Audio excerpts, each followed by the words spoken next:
is blocking out the natural light. I know, right?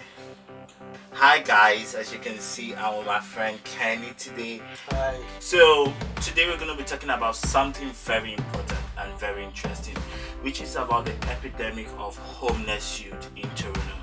So Kenny, what do you have to say? Hi, my name is Kenny. I'm from St. Kitts and Nevis, the Two Island Federation located within the Caribbean region. I like poetry, reading, fishing, and cultural stuff. Home was what most people call a paradise. My journey towards coming to Canada was an unexpected one. My journey from home was not as easy as I thought it would be. It was difficult to leave, and it was even more difficult to come here within Canada. Before I came to Canada, I was just like any other person. I went to school, I was working, I have friends, going to the movies, living a good life. My journey to Canada was a rocky one. It was a road that I was not really prepared to take or to journey on. I arrived to Canada in 2012, about 4 or 5 years ago now. I have been homeless within Canada. My stay in a homeless shelter was something I wasn't ready for or prepared for. It was like living in a cage with no freedom. Most of the people who are at the homeless shelter were youth.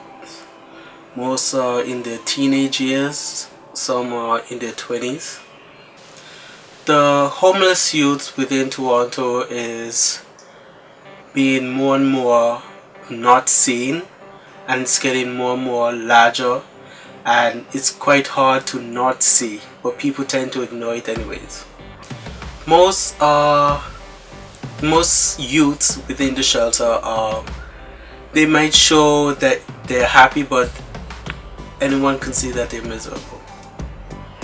Most are crying, or some just don't speak to people at all.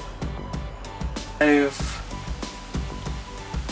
encountered a fight within the homeless shelter, but the fight didn't originate towards me.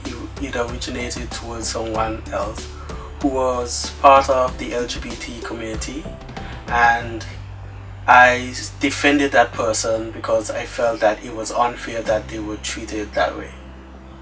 There are daily programs that are given, like a GED program, for like a high school equivalent, or you go out and do physical exercise.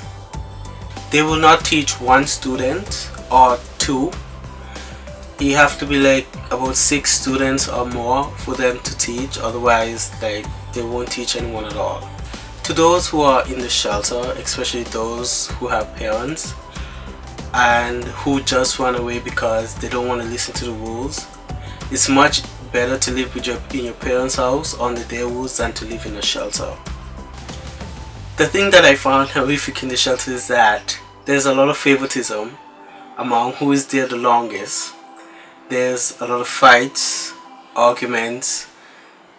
There's so much thing that goes on that you yourself will be terrified to stay there. You prefer the streets than the shelter.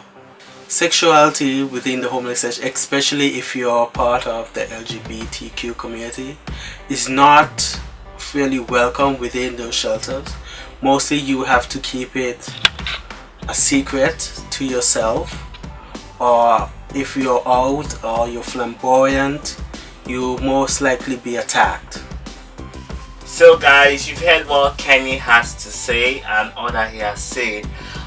Thanks for watching this video, and we'd like you guys to comment down below and subscribe and tell us if you want us to interview more people who stay in the homeless shelter and visit the homeless shelter. Also, and send us your topics, we'll talk about it. Yes, and also subscribe to Kenny's channel. I'll drop the link on this video, and peace out.